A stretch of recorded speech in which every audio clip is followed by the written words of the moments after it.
তো দেখো এতগুলো পার্সেল নিয়ে চলে এসেছি, এতগুলো নাই মানে 3টে পার্সেল আছে। তো চলো এবার তোমাদের সাথে আনবক্সিং করি।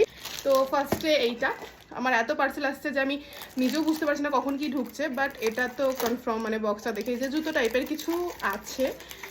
আর এটা মিশো থেকে এসছে, মিশোর প্যাকেজিং আমার একদম ভালো লাগে না, মানে দেখো কীভাবে জাস্ট যেমন তেমন করে প্যাক করে দিয়ে দিয়েছে।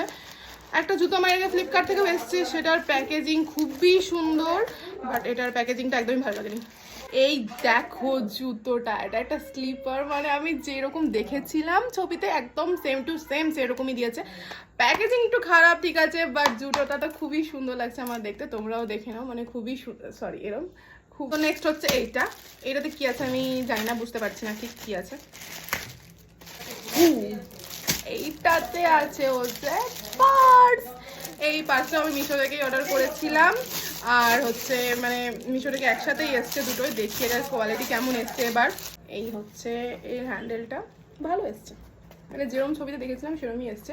আমি এরকম হোয়াইট আর ব্রাউনের মধ্যে এরকম বর্ডার দেওয়াই নিয়েছিলাম, ভালো লাগছে বেশ। নেক্সট পার্সেলটা আমার দেখা হয়ে গেছে অলরেডি, তোমাদের সাথে জাস্ট শুধু শেয়ার করবো। এটাও আবারও মিশো থেকেই যাচ্ছে, সব পার্সেল মিশো থেকেই এসেছে।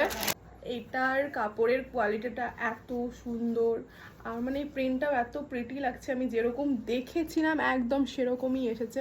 আমার তো দারুণ লেগেছে, শুধু আমার একটু লুজ আছে, এটা একটু ফিটিংস করতে হবে, সেটা নেভার মাইন্ড করে নেব। আর এর সাথে খুব সুন্দর এই একই প্রিন্টের এই যে ওড়নাও দিয়েছে। তো আজকে আমার যেগুলো মিশো থেকে পার্সেল এসেছে সেগুলো তোমাদের সাথে শেয়ার করে দিলাম। আর প্রত্যেকটা পার্সেল আমার তো খুব পছন্দ হয়েছে, তোমাদের কেমন লাগলো সেটা কমেন্টে অবশ্যই জানিও। দেখা হচ্ছে পরের ভিডিও, টাটা।